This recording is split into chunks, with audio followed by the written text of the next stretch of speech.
अफजल खानाचा कोतळा बाहेर काढला. एवढं आवाढव्य संकट आलं होतं, पण शिवाजी महाराज डगमगले नाहीत. शिवाजी महाराज घाबरले नाहीत की मागे पळून गेले नाहीत. त्या संकटाला त्यांनी भिडायचं धाडस केलं. हे सगळ्यात महत्वाची गोष्ट आहे. शिवाजी महाराजांनी जो संस्कार दिला आम्हाला, शिवाजी महाराजांनी वसा पेरलाय, तो हा वसा आहे.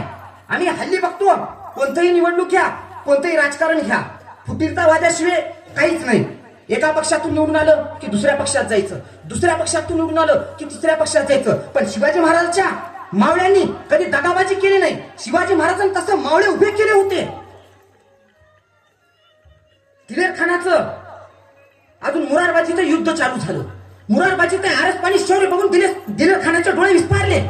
दिलेर खानानं ते शौर्य बघितलं आणि दिलेर खान म्हणाला मुरारबाजीला, अरे मुरारबाजी, तुझ्या राजाने तुला काय दिलंय? तू आमच्याकडे ये, बादशाह तुला सरदारकी बहाल करेल, तुला मनसबदारी देईल. त्यावेळी मुरारबाजी म्हणाला, माझ्या राजानं मला काय कमी केलंय म्हणून मी